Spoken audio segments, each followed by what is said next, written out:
सबसे पहली बात है कि सनातन धर्म का इतना ज्यादा लचीला भाषाओं का प्रयोग किया गया कि संपूर्ण विश्व का लोग सनातन धर्म की भाषाओं को जानते हैं। परंतु हम लोग जो विषय पर भी चर्चाएं कर रहे हैं, इस विषय में मैं सभी नागरिकों से निवेदन करना चाहता हूं कि जब तक उनकी कमजोर नसों को आप नहीं पकड़ेंगे तब तक मंच पे बोलने से कुछ नहीं होने वाला है।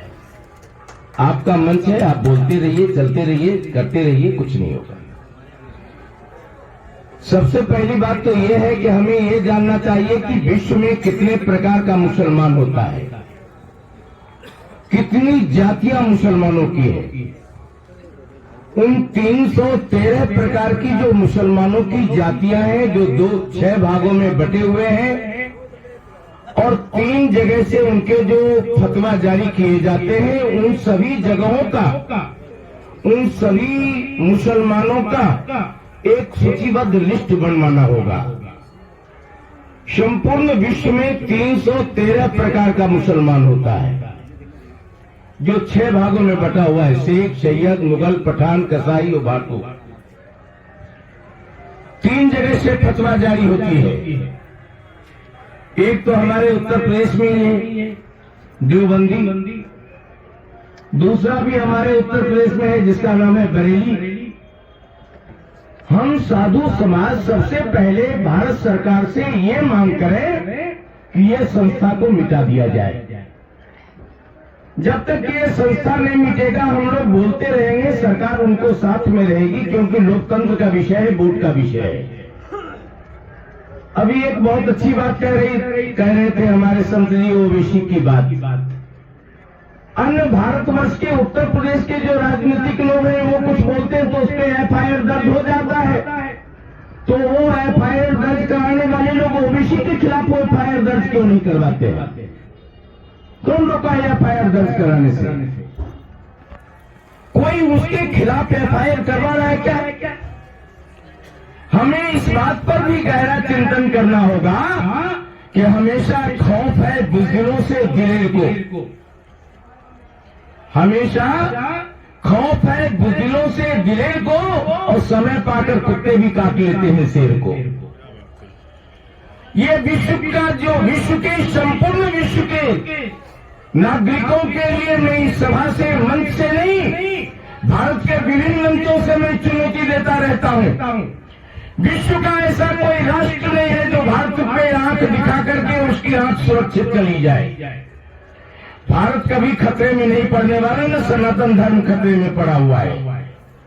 ये आप अपने दिमाग से निकाल दीजिए कि कोई भी देश हमारे ऊपर आएगा और हमको खा जाएगा, मगर हमारे बीच जो बैठे हुए लोग हैं उनको पहचानना होगा।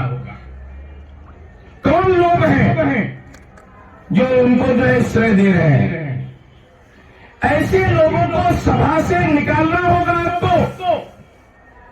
दूसरी बात, इसमें आप सफलता तभी हासिल कर पाएंगे जब सत्ता से आप थोड़ा दूर रह करके जीवन जिएंगे। क्योंकि सत्ता के पास चले गए भीष्म तो वो सफल नहीं हुए, सत्ता के बीच चले गए द्रोणाचार्य तो वो सफल नहीं हुए, सत्ता के बीच चला गया कर्ण, वो सफल नहीं हुआ। तो हम और आप तो बहुत दूर हैं प्यारे, हम और आपका विषय वो नहीं है। सत्ता को छोड़ना होगा। महर्षि विश्वामित्र ने सत्ता को त्यागा। आप ये दिल दिमाग में बैठाइए कि मैं महर्षि व्यास का संतान हूं। आप ये विश्वास कीजिए कि मैं महर्षि विश्वामित्र का संतान हूं, मैं अगस्त्य का संतान हूं, तब आप सफलता को हासिल कर पाएंगे। ये जब भी मेला लगता है, मुझे याद है हर मेले में एक आंदोलन चलता है गंगा की सुरक्षा का, और जहां जो सरकार तंबू दे दिया, रावटी दे दी, सब शांत हो जाते हैं, फिर गंगा प्रदूषित नहीं दिखता है।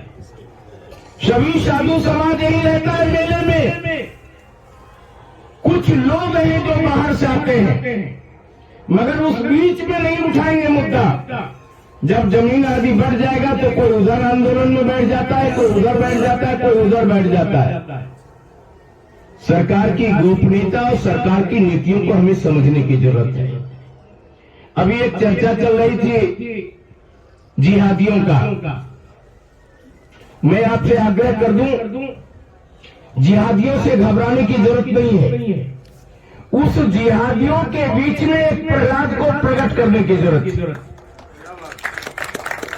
आपको मालूम होगा कि हिरण्यकश्यप के बहुत सारे संतानें थी, मगर एक प्रहलाद को ऋषियों ने प्रकट किया और प्रहलाद ने सभी को नष्टो नाबूद कर दिया।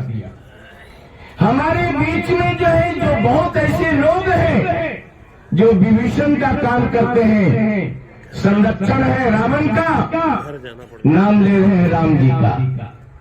ऐसे विभीषण को भी पहचानने की जरूरत है।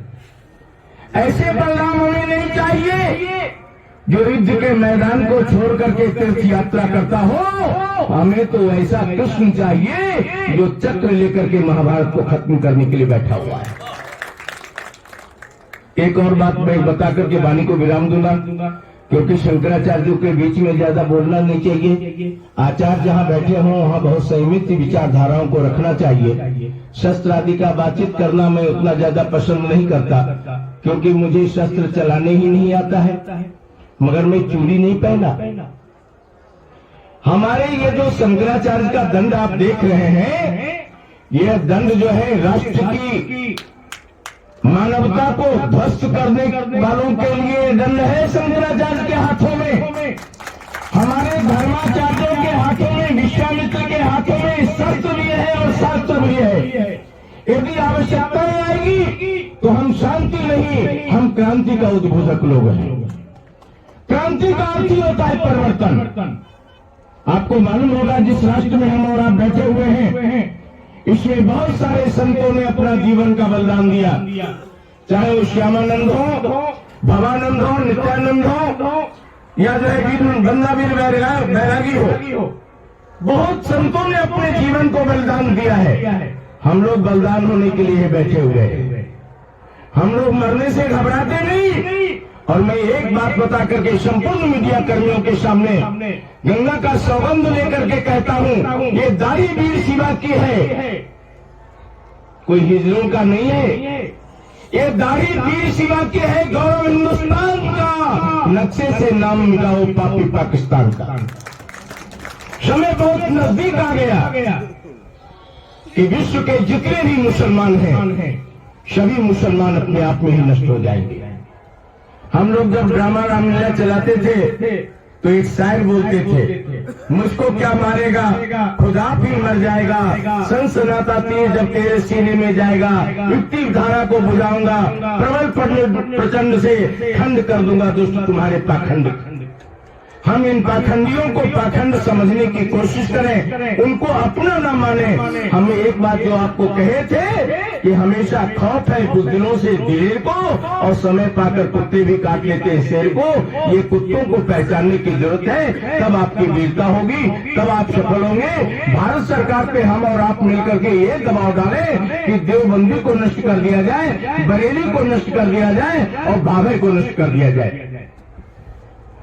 भावे नाम का जो संगठन है उग्रवादी को जो है शस्त्र का शिक्षा देता है, जो दक्षिण भारत में भावे मुसलमानों को फतवा जारी करने वाली 3 संस्थाएं, भावे, देवबंदी और बरेली। बरेली जो है उसे बम बनाने का ट्रेनिंग देता है, और देवबंदी जो है योजना बनाने का ट्रेनिंग देता है कि कैसे कहां योजना बनाया जाए। इसलिए तीनों संस्थाओं के बारीक अध्ययन आपको करना होगा, चिंतन करना होगा। और ये जब तीनों संस्थाएं खत्म हो जाएगी, जब उनके जड़ें खत्म हो जाएगी, तो अपने आप वो नष्ट हो जाएंगे। धन्यवाद। जय श्री राम, जय भारत माता, जय गंगा माता। सभी चरणों में प्रणाम।